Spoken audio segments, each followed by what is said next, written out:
Hemos migrado de un pueblo donde hemos nacido a otro, aunque estemos dentro del mismo país, hemos migrado de una ciudad a otra, hemos migrado de un barrio a otro y por supuesto, ya más drásticamente, hemos migrado de un país a otro.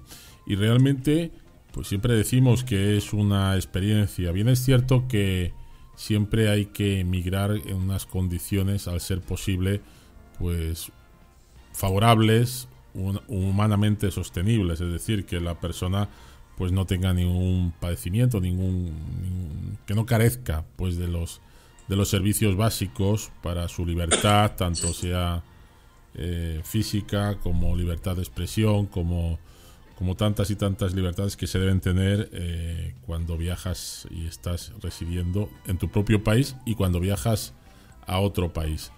Con lo cual, hoy es un día importante de celebrar. Ello nos da lugar a hablar en esta primera hora de un poquito de los que nos precedieron en el tiempo aquí en la migración, concretamente de México, aunque fue en muchos países. Ya hemos alguna vez hablado del exilio español aquí en México. De hecho, estamos preparando para el primer trimestre del año próximo, que se celebrarán pues ya 78 años del exilio español.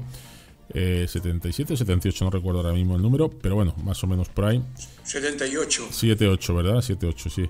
Me parece que sí. Vamos a celebrar, pues vamos a hacer un programa especial con muchas declaraciones. Hoy, fíjate que el otro día tuvimos la suerte de conocer a una señora que es impresionante. Es una señora que bueno, pues nos dejó un muy buen sabor de boca, en el sentido de lo que nos estuvo hablando, ¿no? y contando. Es una señora que se llama Marta Villaseñor. Es hija de un señor que se llamó Eduardo Villaseñor. Perdón, es que estábamos haciendo una conexión aquí. ¿Sí me escuchas, Jesús? Sí, estupendo, perfectamente, estupendo. sí, Es que te sigo. he tenido ahí un problemilla técnico, no sé, parece que tenemos aquí un problemilla técnico. Pero yo creo que nos está... No, se oye perfectamente, ¿eh? Vale, Sí, es que tenía muy bien, aquí... muy bien. Estaba aquí intentando conectar a alguien, pero se ha quedado así esto un poco traspuesto. No, estaba comentando que, bueno, pues que esta señora, Marta Villaseñor, ha sido hija de Eduardo Villaseñor, un personaje histórico donde los haya aquí en México, porque este señor, junto con el general Lázaro Cárdenas, fue el que ayudó a hacer las listas primeras con el embajador de México en Francia para traer a los primeros, pues en este caso, exiliados españoles aquí a México. Y bueno, pues en el primer barco que vinieron, que era el Sinaya, pues venían de esos 1599 españoles que venían, muchos de ellos, una inmensa mayoría, eran ciudadanos, pues digamos como literarios, escritores, intelectuales, ¿no? Ingenieros, investigadores, académicos, músicos, aviadores, militares. Es decir, una lista de personas que salieron de España debido a la finalización de la Guerra Civil Española, y que, bueno, pues aquí crearon su vida aquí en el exilio mexicano. No sé si conocéis alguna de estas historias. No sé si me oís. Sí. Vale, es que he perdido un momento la conexión de vídeo, pero... No, sí, te oímos perfectamente. Vale, no, Sí. entonces estábamos diciendo que no sé si conocéis un poquito la historia. Sí. Grabamos esta entrevista con Marta Villaseñor, que tuvo a bien concedérnoslas, y es interesantísima esta charla que mantuvimos con ella. Vamos pues a dar paso a esta entrevista y después comentaremos todo lo que nos habló y seguimos con vosotros en directo. Ponemos la entrevista de Marta Villaseñor. Amigos oyentes, buenas tardes, bienvenidos a este programa especial que estamos haciendo, recibiendo testimonios del exilio español en México. Hoy tenemos el inmenso placer y la inmensa fortuna que nos acompaña doña Marta Villaseñor, hija del que fue el licenciado Eduardo Villaseñor, un personaje, una persona muy importante que en el exilio español, entre otras cosas, cofundador y creador también o partícipe de los grandes intelectuales que llegaron aquí a México, exiliado de la República, y también un poco creador de la Casa de España en México en el año 1938. Buenas tardes, Marta, ¿cómo estás? Buenas tardes, mucho gusto a todos los que nos escuchan. Claro que sí. También nos acompaña nuestra querida Silvia, que está, como contertuliana nuestra, que también nos va a apoyar en esta pequeña charla que vamos a tener con Marta Villaseñor. Bueno, en principio, buenas tardes. Silvia, ¿cómo estás? Hola, muy buenas tardes. Un placer, como siempre. Qué bueno. Marta, pues en principio quería hacer una pequeñísima y breve introducción de quién fue tu papá, en este caso Eduardo Villaseñor Ángeles. Fue un mexicano que nació en Michoacán el 13 de septiembre de 1896 y falleció en Ciudad de México el 15 de octubre de 1978. Bueno, él fue un economista, fue banquero, fue editor, fue escritor y funcionario público mexicano. Entre otras muchas cosas, pues él creó o fue uno de los principales impulsores del Fondo Cultural, del Fondo de la Cultura Económica, o conocido como FEC, al lado de Daniel Cosillo Villegas. Es correcto. Con el que reunió el dinero para crear un fideicomiso inicial. Miembro también de la Junta de Gobierno desde el 34 hasta el 68. Villaseñor también propuso y supervisó la publicación El Dólar de Plata, la primera publicación de la editorial, y dispuso a cargo del FCE, del Fondo de Cultura Económica, la publicación continua del Trimestre Económico, revista que había fundado años atrás con el señor Villegas. Entre otras cosas, pues el señor Villaseñor, nuestro querido amigo Eduardo Villaseñor, desempeñó entre otros los siguientes cargos: agregado comercial en Londres desde el año 1929 hasta el 31, cónsul de la ciudad de Nueva York en el año 1935 y funcionario del entonces llamado Banco Nacional de Crédito Agrícola desde el 26 hasta el 28. Y director de la misma institución, subsecretario de la Secretaría de Hacienda y Crédito Público desde el 38 hasta el 40, delegado y propulsor del Banco Interamericano de Desarrollo en el año 40, y aquí es donde nos interesa mucho en este punto, miembro del patronato de la Casa de España, posteriormente llamado Colegio de México, Colmex, que es como vulgarmente o como se denomina actualmente, y director general del Banco de México. Bueno, pues Marta, haciendo esta pequeña introducción de tu papá, la verdad es que es impresionante pues todo lo que llevó a cabo, ¿no?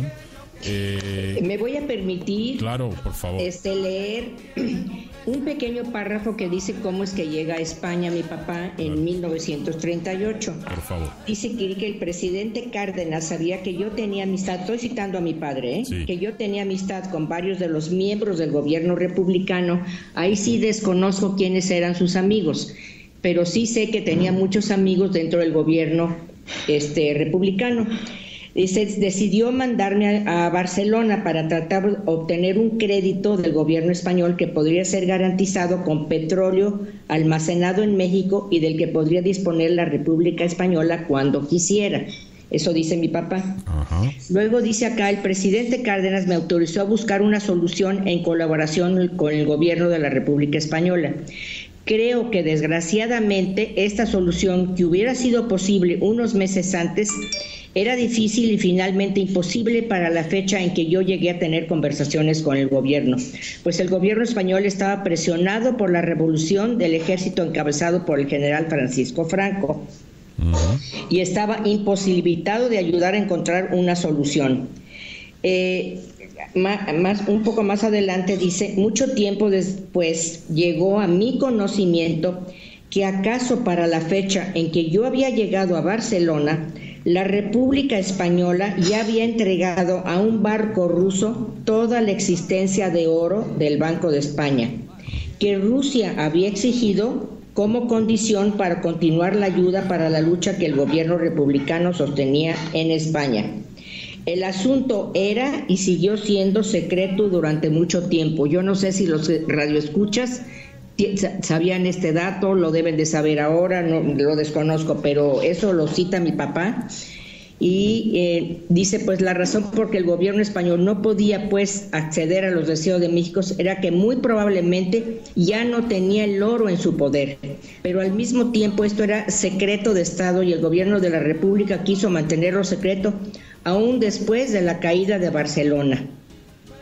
Qué curioso. Esto lo comenta en el libro que se llama, tiene por título Memorias, Testimonio, editado en el año 1974. Y luego voy a leer otro párrafo. Claro que sí, dice, Marta. tengo entendido, aunque no me consta, que antes de morir el doctor Negrín envió a España los documentos que comprobaban el recibo del oro por las autoridades rusas para poner a salvo los derechos del pueblo español sobre esas reservas del Banco de España que el gobierno de la República se vio obligado a empeñar para continuar la lucha. Tampoco sé si esto lo aceptan, no sé porque dice mi padre aquí, bueno, el 74 aún era secreto, supongo que ahora ya no lo es. Dice, esa desilusión más de que el gobierno soviético no es tan generoso como siempre quiere aparecer, dice aquí. Es fascinante lo que estás diciendo, Marta, pero absolutamente fascinante, así de entrada, porque son cosas que yo escuché también de mi padre, que también vivió la guerra española, etcétera, y luego con eso, después de los años, después de morir Franco, me dediqué a buscarlo y lo leí.